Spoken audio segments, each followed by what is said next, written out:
So that was Maxwell fortunate. So Hunter Biden, the president's son, drug addicted son, has pleaded guilty to two misdemeanor tax charges and a felony gun charge. I think Republicans are right. I don't think Hunter Biden should be able to run for president. Oh, wait, he isn't. I think it's the height of irony for you to be more concerned about the actions of a drug addict than you are about a congressman, an elected official right now, who's lied about virtually everything and who faces multiple felonies. I think that it's also ironic that you would hold a drug addict to more account than an ex-president who suborned treason and has stolen and displayed the nation's military secrets. That you would be more concerned about the actions of a drug addict than you are about the Supreme Court, who seem to be in the pocket of any billionaire that'll give him a fishing trip and money. Isn't it ironic? Isn't it ironic that you would use a totally human moment, a relatable moment, to malign a political opponent? Joe Biden is dealing with a lot of things, with the very thing that many families are, with the actions of a drug. I think that Joe Biden displayed what it's like to be the father of a flawed human being and the father of a flawed nation. I don't think you can you can love a country unless you can love a human being. I think it's impossible to love a country, which is an idea, unless you display the ability to love a human. And what is more loving than supporting someone who is down on their luck?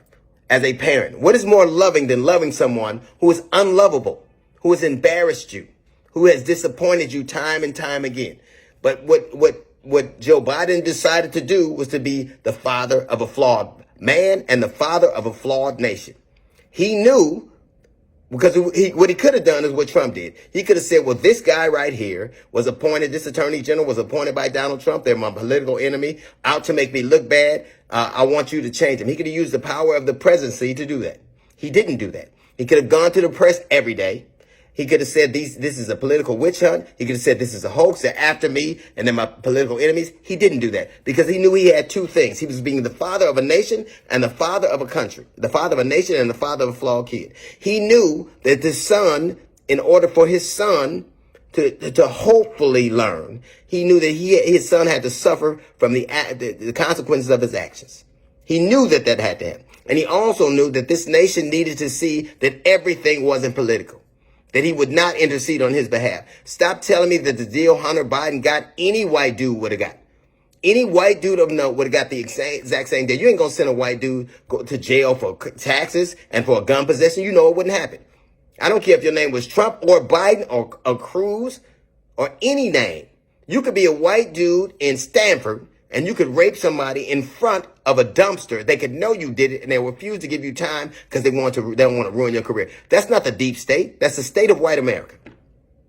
What Joe Biden did, he showed that he could be a father of a flawed man and the father of a flawed nation.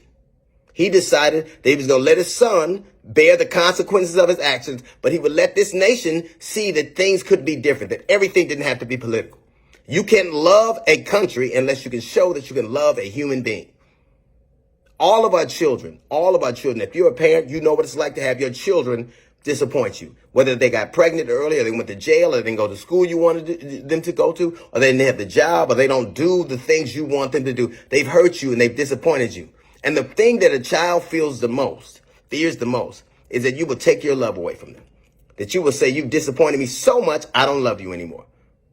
Did Joe Biden do that? Did he say, I don't love this dude anymore at a time when it's costing me everything, my presidency and my outlook as a father? Everything's on the line. People are judging me of how I'm being perceived as a father and a president.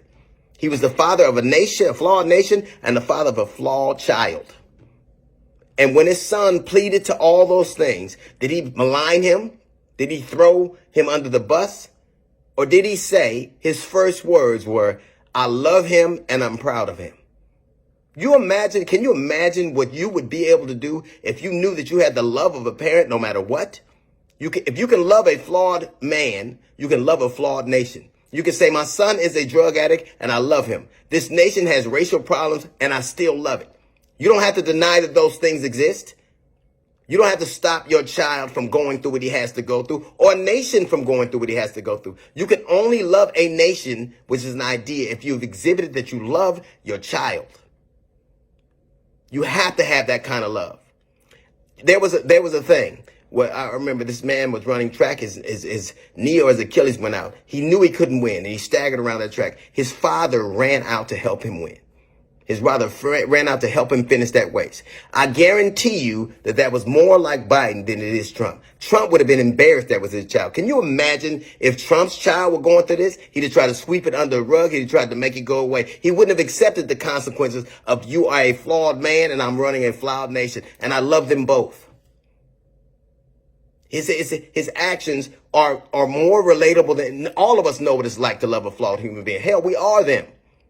But imagine the power you feel, the redemption you feel when everybody turns their back on you. But your father says to you, I love you and I'm proud of you and I'm there for you. If you love a flawed human being, you can love a flawed nation and you can expect better from both. What that is quintessentially human. You can be the father of a nation and the father of a flawed man. That's a little note from the GED section. We got the Jazz Report coming up in 15 minutes. It is the D.L. Hughley Show.